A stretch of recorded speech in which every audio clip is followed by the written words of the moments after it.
Voy a compartir la presentación.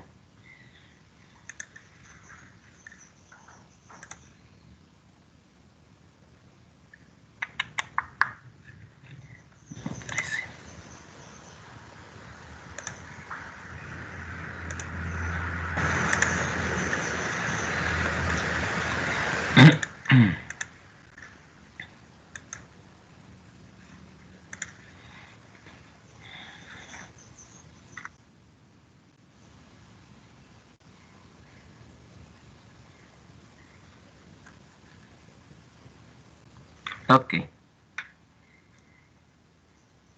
Entre algunas de las cosas que estuvimos... Ahí están viendo la presentación, ¿cierto? Sí. Bien. Entre algunas de las cosas que dijimos la semana tras anterior, inclusive vimos un video pequeñito de las pruebas FARO, que es parte de la transformación que está teniendo en nuestro sistema educativo,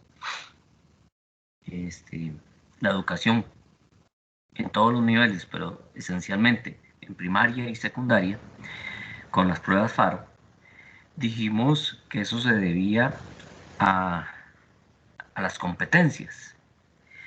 Entonces, entra una interrogante. ¿Qué es competencias en pedagogía? ¿Alguien puede decirme qué entiende o qué sabe acerca de qué estamos hablando cuando decimos competencias en la pedagogía?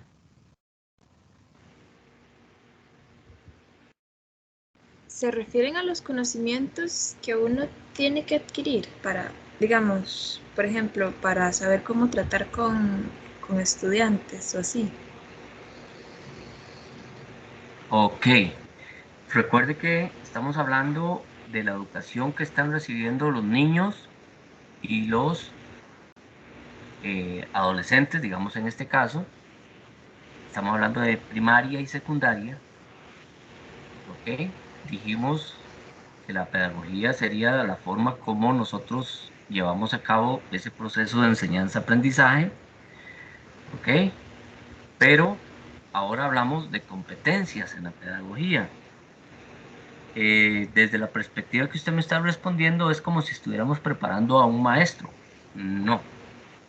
Yo pregunto, ¿a qué se refiere en nuestro sistema educativo educar para las competencias a nuestros Podría ser estudiantes? como, perdón, ¿Sí? podría ser como las habilidades y destrezas que tiene que poseer el docente para poder darle una mejor como educación integral al estudiante, ¿no? Ok, perfecto. Bien. Entonces, Adriana sí tenía una respuesta apropiada, solamente que le faltó el segundo elemento. ¿Ok? Recuerde que en el proceso tenemos dos actores principales, el alumno y el maestro.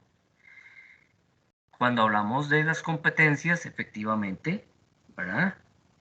Estamos hablando de los conocimientos, capacidades, destrezas, actitudes que el profesor tiene que poseer para compartirle a sus estudiantes y que estos, a través de esa orientación, sepan llevar a cabo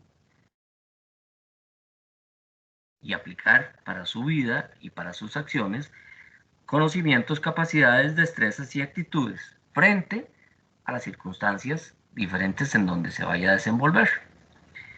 ¿Ok? Veamos este pequeño video que nos habla acerca de las competencias. Ah, perdón. Necesito compartirles el audio, porque si no, no va a funcionar, ¿verdad? Para variar. Vamos entonces a compartir de nuevo. Profe, Hola. ¿y las competencias no también sería lo que el estudiante adquiere? Sí, por supuesto, eso es lo que les estoy diciendo.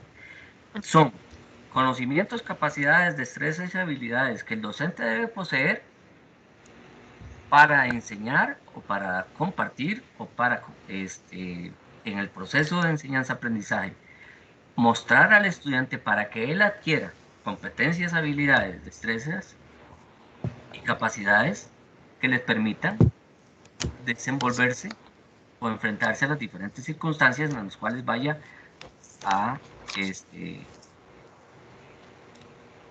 tener, ¿verdad? Ya sea en su vida particular o específicamente en un área propia de una labor. Por eso le decía hace un momento que entran en juego los dos actores del proceso, entendiendo como los dos actores al maestro y al estudiante. ¿Ok?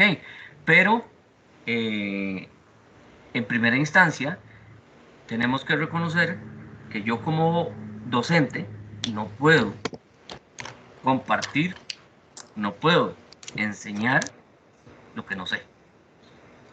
¿De acuerdo? Sí. Por consiguiente, soy el primer actor que debe tener esas competencias para poder de una u otra forma compartirla con sus estudiantes. ¿Para qué? Para que ellos las adquieran. Veamos entonces el video. Ahora sí creo que ya compartí el audio. Vamos a ver.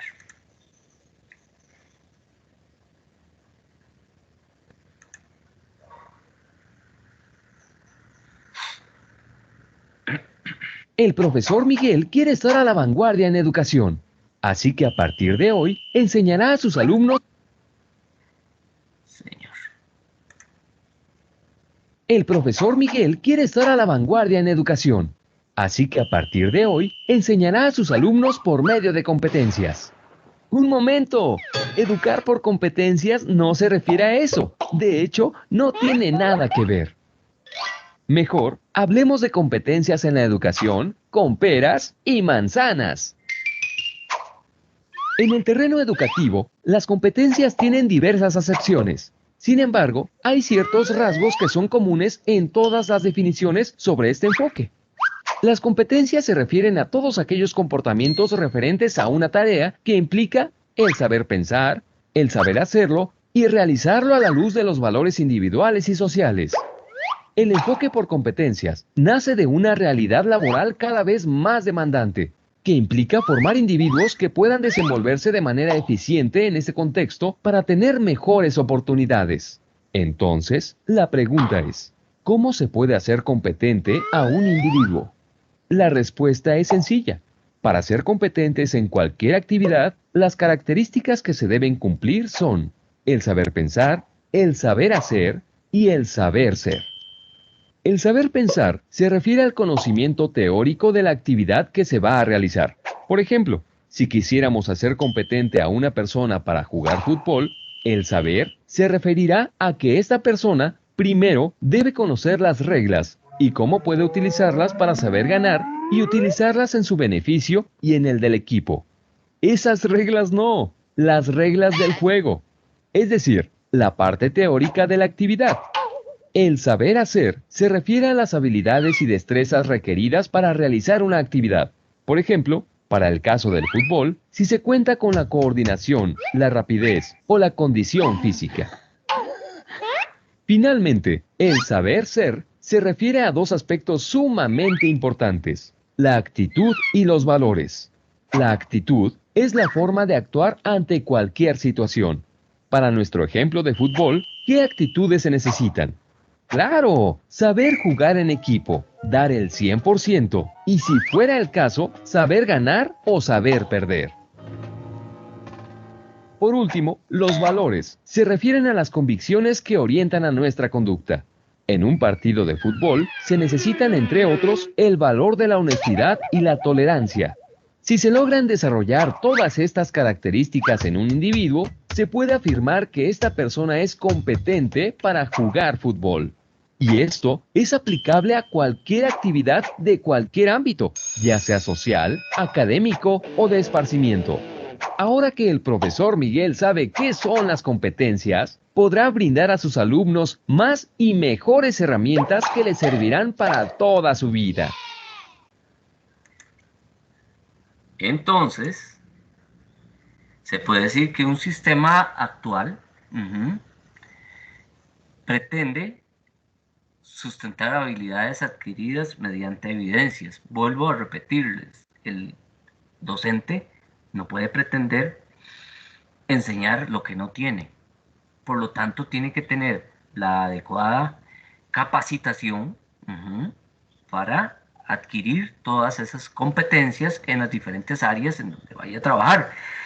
Si estamos hablando específicamente de académicamente, una materia, ejemplo, historia, ciencias, matemática, o si estamos hablando específicamente de un área más técnico como informática o secretariado o dibujo técnico, contabilidad, o si estamos hablando de áreas más,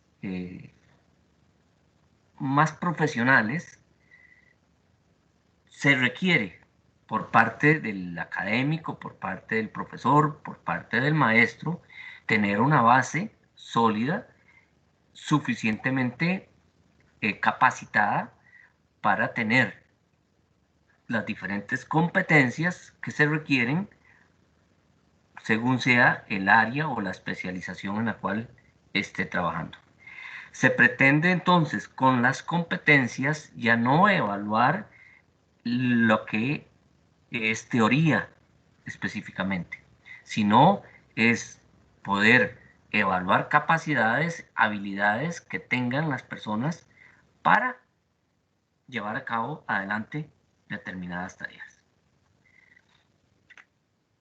Entonces, según lo que el video nos dijo, que las competencias se basan en tres, como vemos en esa figura, en tres áreas específicas del saber.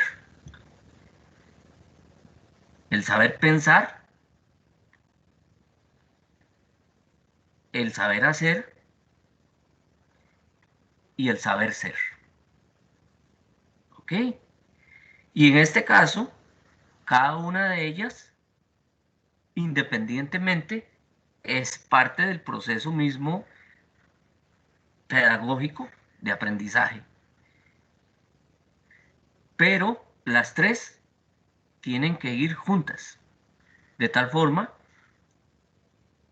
que para que la persona adquiera las destrezas necesarias, tiene que saber pensar, saber hacer y saber ser. Como vimos en el ejemplo anterior, ¿verdad? En el ejemplo del fútbol, ¿verdad? Pero igualmente, si estamos hablando de cualquier otra área. Aquí vuelvo a lo que en la clase anterior yo les cuestionaba y específicamente en la parte de FARO.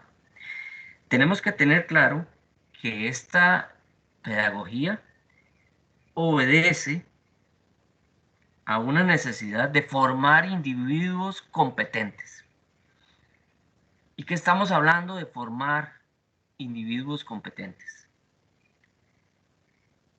Obedece a una situación real, social, económica, política, que necesita las personas con las capacidades necesarias para desempeñarse en diferentes funciones. Y aquí es donde es mi opinión muy subjetiva. Y es donde yo les pido a ustedes pues que entren en algún cuestionamiento sociocultural de la realidad en que vivimos. Vean bien lo que estoy diciendo. Formar individuos para ser competentes. ¿Ok?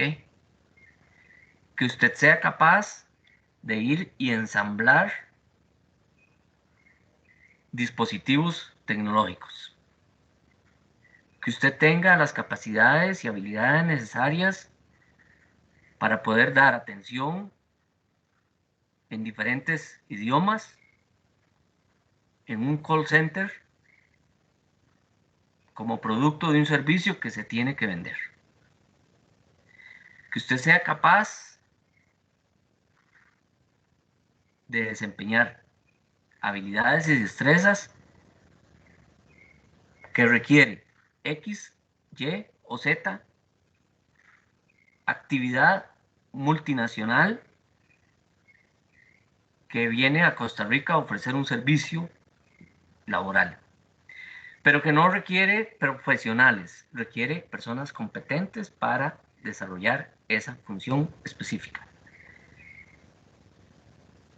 Ahí es donde el enfoque tiene que saber manejarse, y es donde nuestra sociedad costarricense y nuestro sistema educativo, político y económico y social debe poner las barbas en remojo y pensar qué es lo que queremos de nuestro futuro.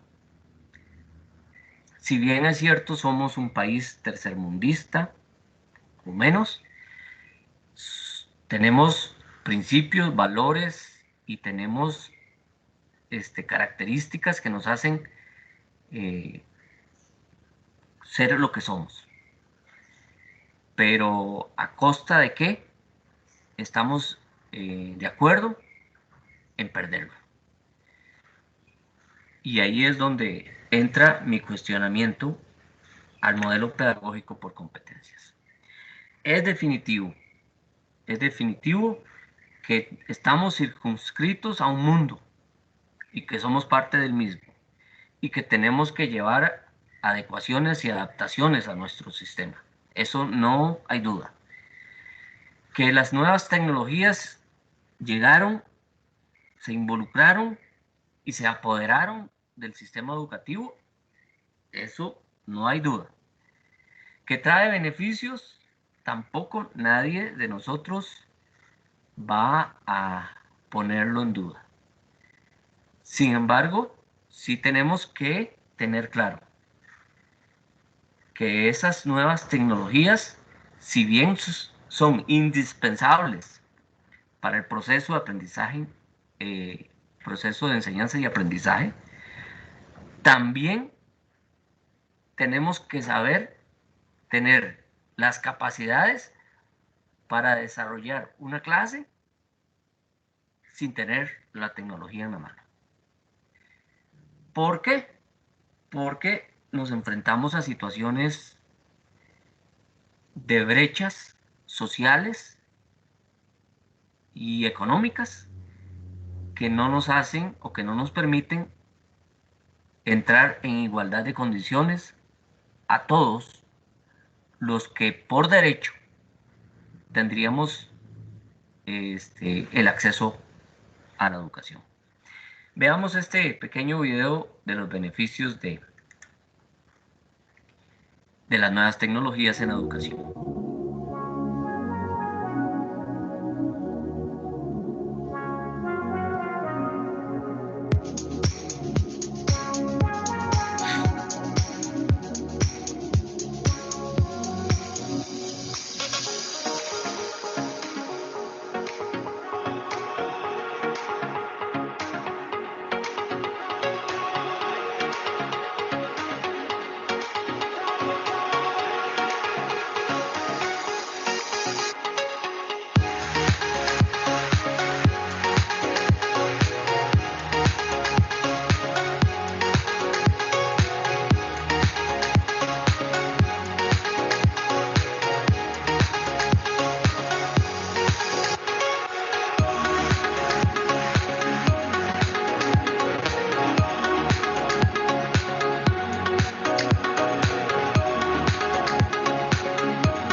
Yo les cuestiono y me gustaría saber su opinión. ¿Qué hubiese pasado hace un año si no hubiésemos contado con las tecnologías de información y comunicación? ¿Qué hubiese pasado en la educación?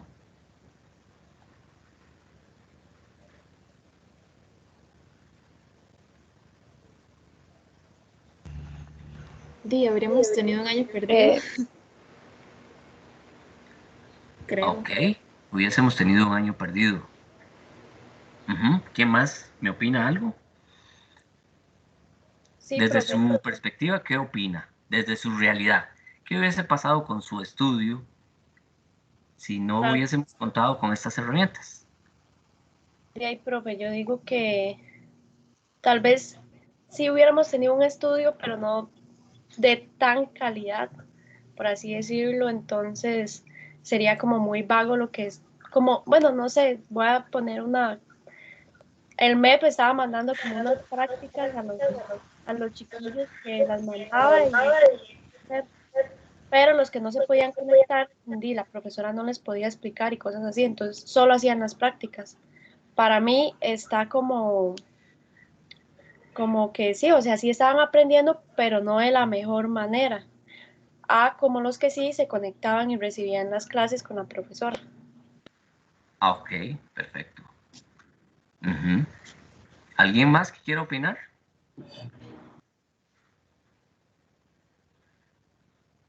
Bueno, profe, en el caso de nosotros, porque, bueno, la bibliotecología y todo tiene que ver mucho con la tecnología y Ujú. así, siento que fue, digamos, una ventaja para nosotros, pero también hay de otras disciplinas como medicina, veterinaria, que lastimosamente de ahí sí se tuvieron que quedar atrás porque recibir esas clases por tecnología de ahí no es lo mejor, porque después son esas personas las que tienen que ir a hacer prácticas y ayudar a otras personas y puede ser más bien un peligro. Eso comentaba una muchacha que ella se tuvo que salir, estaban dando las clases virtuales de veterinaria, pero ella se decidió salir porque no sentía que estaba aprendiendo o sea, le enseñaban anatomía y todo eso de los animales y cómo lo iba ella a aprender si no lo practicaba.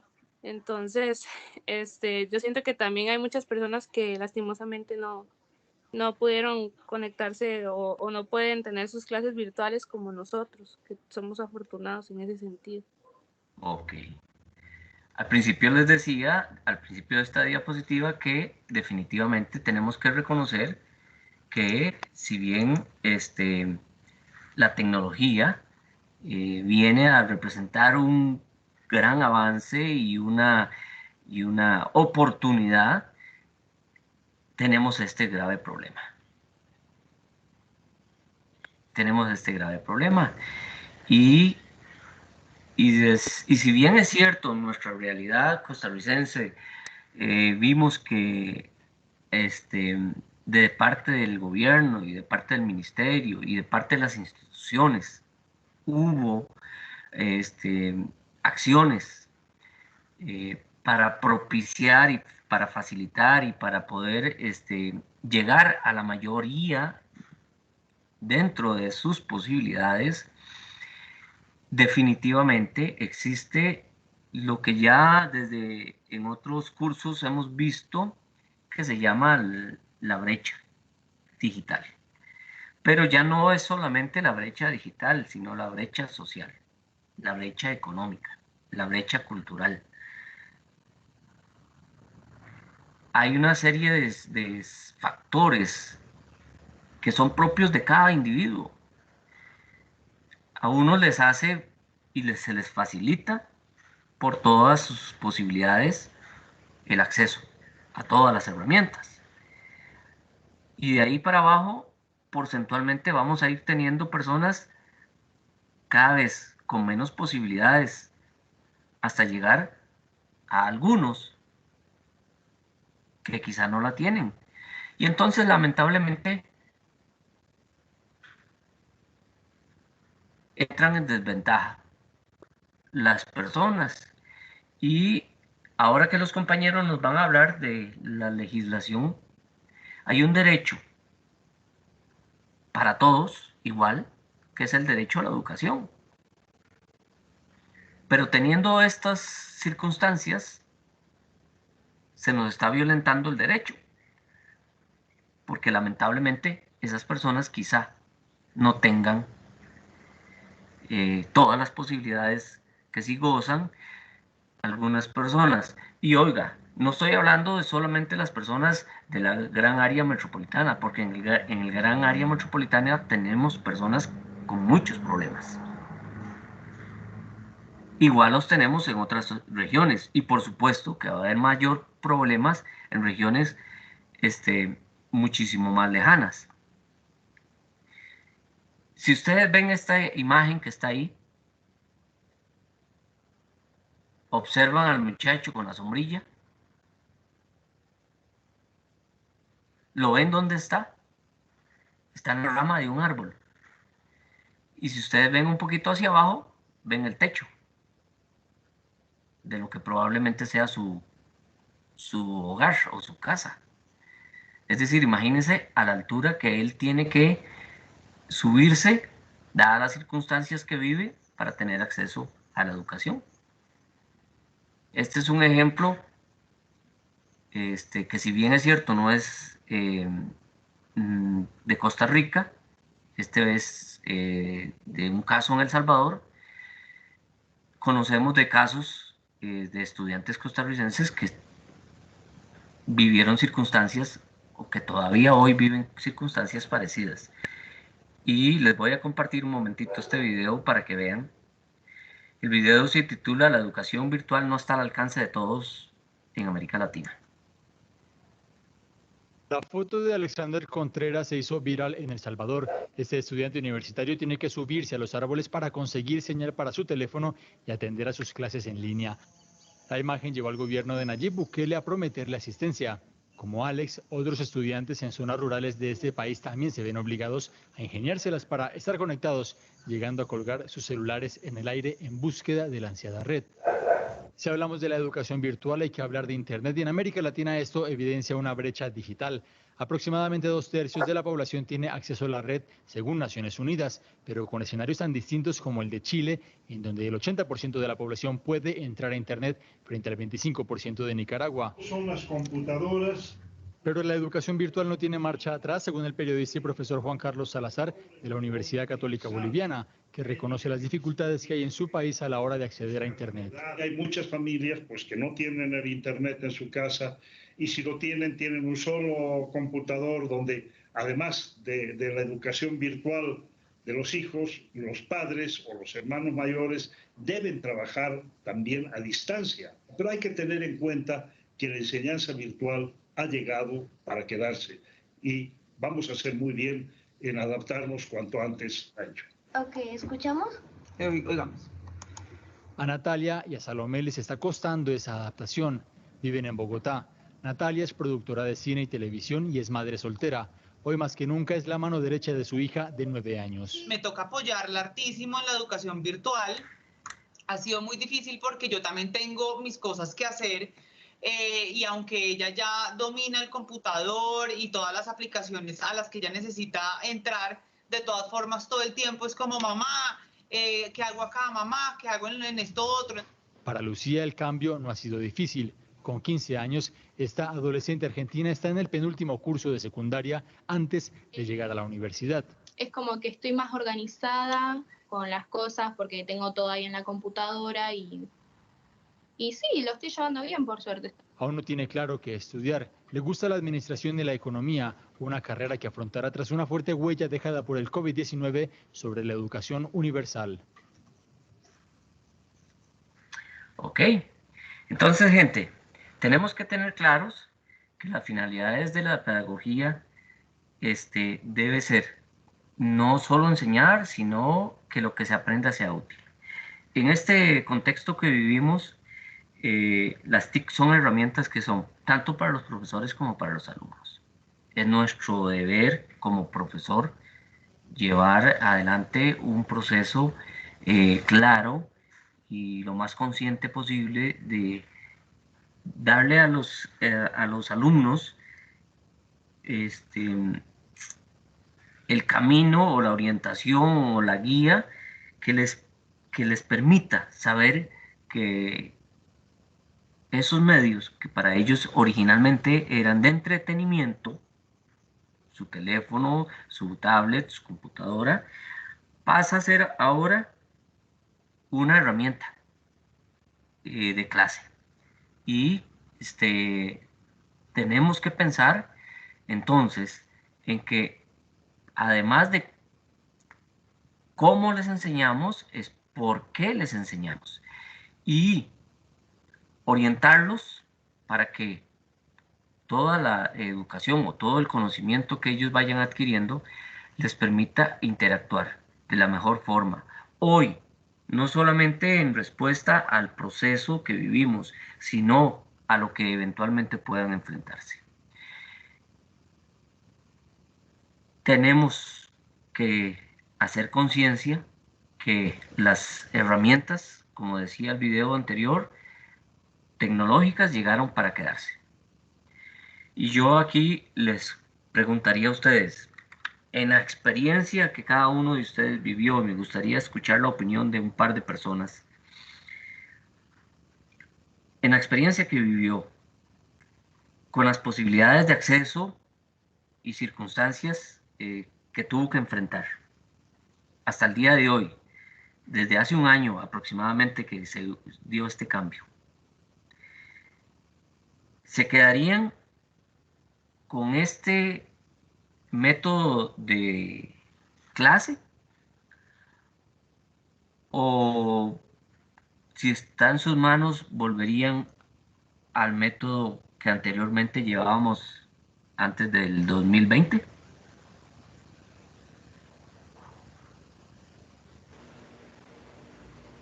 Adelante.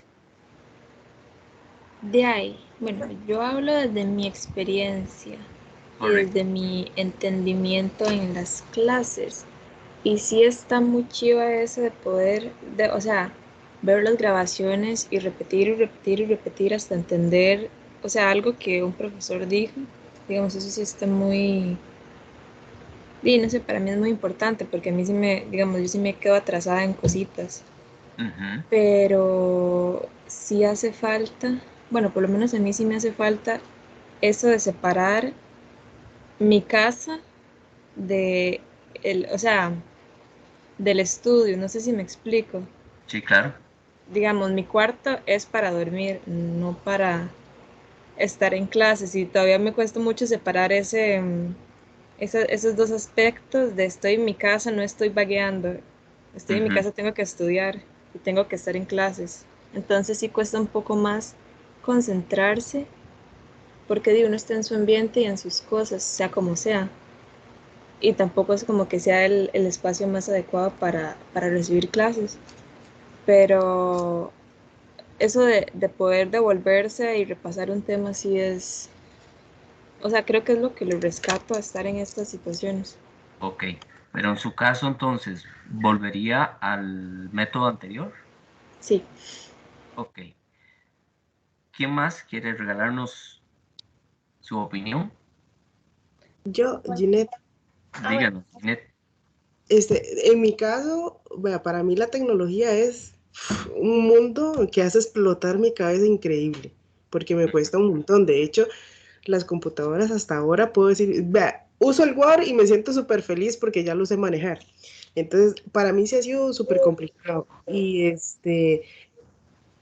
a la hora, como dice la compañera Adriana, estar en casa para mí ha sido mucho más difícil. Bueno, ha sido fácil en una parte y difícil en otra, porque uno ya tiene, digamos que si yo tengo que ir a la universidad, entonces ya sé que mi niño queda con alguien, que esa persona se va a encargar por completo de él y ya yo me separo de eso, voy a la clase, regreso a la casa y otra vez vuelvo a mi rol. En cambio, en casa tengo que estar en clase con mi niño, con las cosas de la casa y se satura un montón y creo que no es como, por decirlo así, tan relajado. O sea, es más complicado estar en casa con las cosas de casa que ir al lugar, digamos, como ir a la institución y aprender ahí.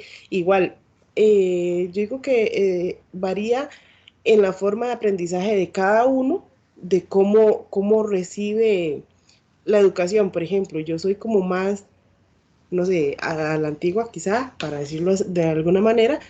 A mí me gusta recibir y que me expliquen la clase para yo entenderla, digamos, presencial, para decirlo así. Ya así de manera virtual me enredo un poquitillo más. Entonces creo que sí me gustaría a mí regresar a como estábamos anteriormente.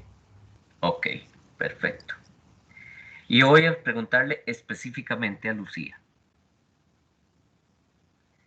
Desde su realidad y desde su situación particular, ¿estaría en sus manos la posibilidad de hacer el cambio que quiera?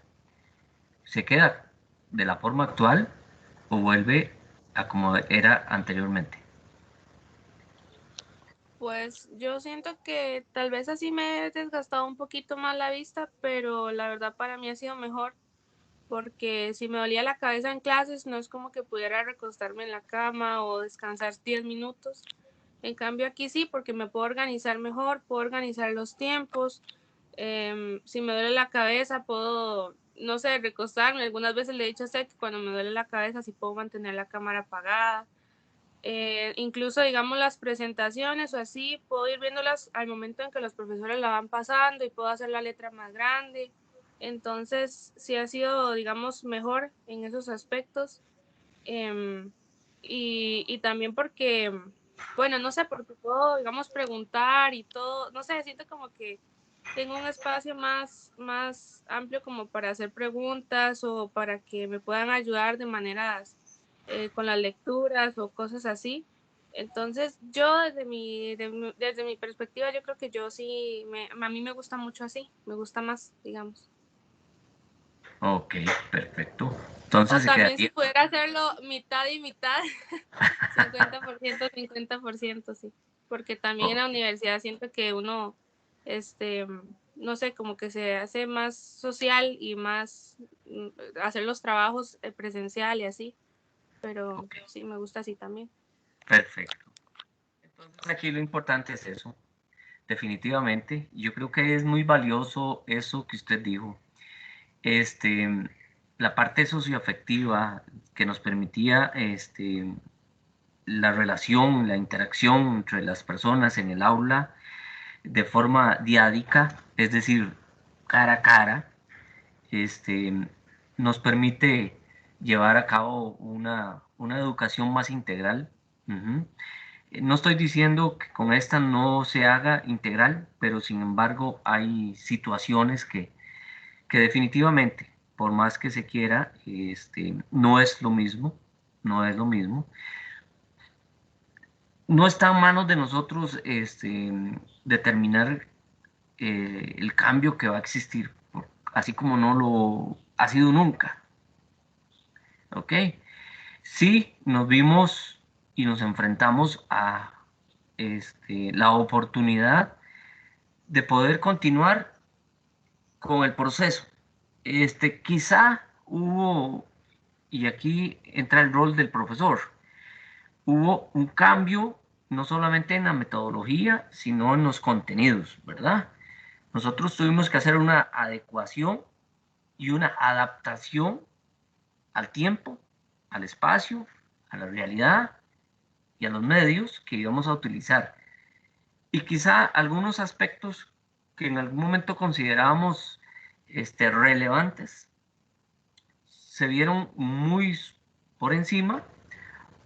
En algunos casos, algunos se descartaron totalmente de lo que era el programa, pero en todas las circunstancias hubo de parte, y aquí es lo que yo sí quiero que ustedes aprecien y, y reconozcan de parte de todos los académicos, profesores, maestros, indistintamente de su capacidad y de la realidad que estuviesen, hubo un cambio y tuvieron que adaptarse y tuvieron que ver de qué manera los que no tenían el uso de la herramienta tecnológica como un medio común, tuvieron que ver sin ninguna capacitación, que ver cómo empezaban a usarlo. ¿Ok? Y tenemos casos que ustedes conocen. Recuérdense sus profesores de colegio y piensen en ellos, en aquellos que quizá usaban el teléfono para hacer una llamada. Imagínenselos a esos dándoles una clase por medio de una computadora. Habrá algunos que ustedes dirán, no, pues, jamás, ¿cómo? cómo haría esa persona, pero tuvo que hacerlo y lo hizo. Y se adecuó, se adaptó, modificó, trabajó, ¿ok? Ahí entra la parte intelectual del individuo como docente, ¿ok? Y ahí entra la parte de poder unir y de hacer interdisciplinario el trabajo, la cooperación de otros profesores, de otros compañeros que sí tenían las capacidades y las habilidades, y fueron estos otros los que le ayudaron de una u otra manera a sus compañeros para poder sacar adelante la tarea. Y muy bien que mal, se sacó adelante. Después de 12 meses de estar en estas circunstancias, pues encontramos que poco a poco tendremos que ir adecuando algunas cosas a la realidad que nos lleva al día de hoy. Y lo que yo les cuestionaba de si está en sus manos poder volver a la parte o a lo que antes hacíamos hace un año, o si seguiríamos de igual forma como lo estamos haciendo hoy, el uso de la tecnología como apoyo se quedó permanente. Por consiguiente, las clases volverán a un aula. Sin embargo, considero que en nuestra realidad, lo que dijo Adriana, es lo que va a hacer lo más posible. Es decir, vamos a tener que adecuarlo de ambas formas. Y yo me cuestionaba la semana anterior y decía, bueno, ok, en una clase de noche, en tiempo de invierno, ok, esa clase, entonces, si está en mis manos, yo les diría, ok, muchachos, esta semana no nos reunimos en la universidad, nos reunimos virtualmente, previendo los aguaceros que van a venir, por ejemplo. Es decir, va a quedar flexible la posibilidad de poder llevar a cabo clases ahí sí, literalmente de forma bimodal, en donde pueda ser alternado, a veces presencial, a veces virtual. Tenemos que darle prioridad a la parte presencial, considero yo, por el acceso y por la brecha que todavía existe y que seguirá existiendo. Pero cada uno desde su realidad va a ir buscando la forma de ir adquiriendo y de ir teniendo acceso a los diferentes medios. Y como lo dijo Ginette, no solamente a los diferentes medios, sino a las diferentes herramientas. Porque quizá para algunos el uso de Word, que fue el ejemplo que ella dio, en algún momento podía ser un obstáculo menor o mayor, pero la necesidad la ha llevado a capacitarse a golpe de caja y experimentar, al punto que ya hoy lo utiliza con mayor confianza y paulatinamente lo hará de mejor manera. ¿Ok? Entonces, gente, tenemos que ver la educación como un elemento integral en donde la tecnología hoy por hoy es parte y en donde la parte socioafectiva, la parte intelectual y la parte propia de otros elementos socioculturales tienen necesariamente que tomarse en cuenta en este proceso. ¿Alguna pregunta o comentario?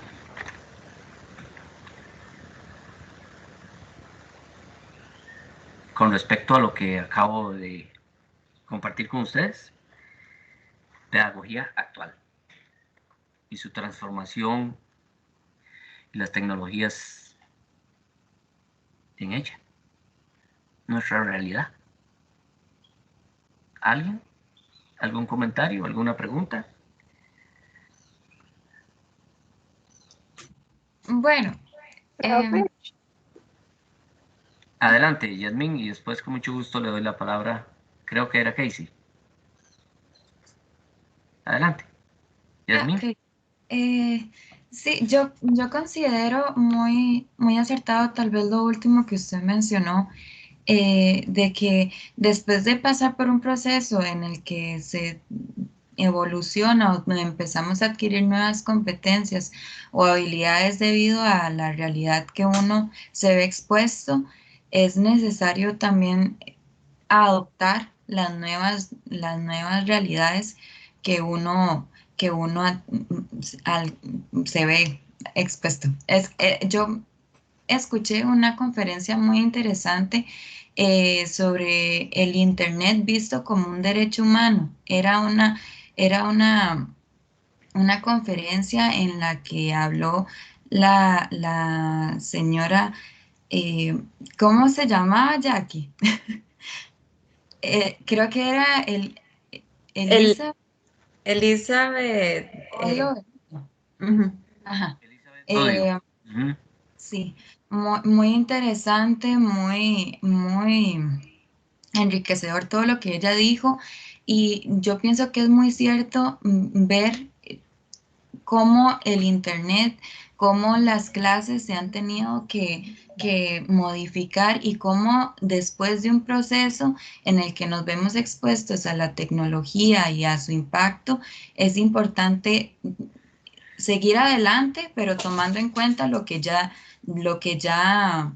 experimentamos con el Internet. Cuando sigamos adelante con la educación, tal vez tomar en cuenta lo que ya vivimos ahorita y no simplemente devolvernos atrás, sino seguir adelante con esa mentalidad. Sí, es definitivo. Y si ustedes revisan dentro de la teoría y dentro de la evolución y la historia misma del Internet, saben que el Internet como tal fue entregado, digámoslo así, a la humanidad. Los inventores y los mayores desarrolladores del mismo lo dejaron como un derecho universal. Ahora, el derecho del Internet es universal, el problema es el acceso al Internet, ¿verdad? Desde el 2016, la ONU, los derechos humanos, lo establecen como un derecho humano. Pero hay países en donde todavía ese derecho no lo consideran como tal. Estamos hablando de países como Corea del Sur, como China, como Rusia, Arabia o algunos países árabes. Pero en todo caso, es la realidad y el contexto de ellos. Y nosotros no somos quien para juzgar lo que ellos determinan o no determinen. Sin embargo, en nuestra realidad es un derecho de todos los costarricenses.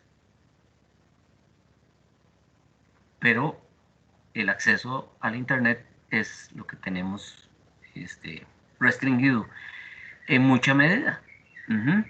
Porque ustedes saben de que según la capacidad de pago que usted tenga, así va a ser la capacidad de conectividad que va a tener, la banda ancha o menos ancha, ¿verdad? O la cantidad de megas que tiene en su casa, o que no tengan en su casa. Y ni hablar de otras oportunidades que hay en donde quizá la electricidad ni siquiera ha llegado, ¿verdad? Sin embargo, tenemos que reconocer que nuestro gobierno y las políticas de administración educativa marchan oportunamente a la medida que se puede, y por lo menos se pretende que en las instituciones públicas de educación primaria y secundaria haya acceso total al Internet. Ahora, Una vez que esté el acceso total, pues tendrá que verse de qué manera se provee de los equipos necesarios. Porque no se puede, económicamente hablando, no se puede dotar de las dos cosas. Lo ideal sería eso. Vuelvo a decirles, hay instituciones como la Fundación Omar Dengo, que es la que lleva la batuta en cuanto a la educación de la informática en Costa Rica, pública, está haciendo todas las gestiones y todos los medios necesarios junto con el ICE y el gobierno y el Ministerio de Educación Pública para que sea de lo mejor. Ok, bien. Casey era la que iba a comentar algo. No, no era yo. Ah, bueno, ¿quién era? Le doy la palabra. Era yo, profe Joylin. Ok, Joylin, adelante. Sí, bueno, es que yo quería comentar que, bueno, es bastante bueno que uno pueda ver las clases y todo, porque están grabadas y demás, pero viéndolo desde el punto de accesibilidad a Internet, es también muy frustrante cuando uno no se puede conectar, aunque uno sabe que las clases van a quedar grabadas, uno como que se estresa y dice, como es que le voy a decir al profe, y como que, digamos, si ese día se fue la luz o algo pasó, es súper frustrante y uno como que ya se estresa todo, entonces también esa frustración es muy fea, entonces por eso es como mejor ir a sería para mí mucho mejor ir a las clases. Claro. Porque ya en el momento en el que, o también como cuando uno está en la casa, hay mucho ruido.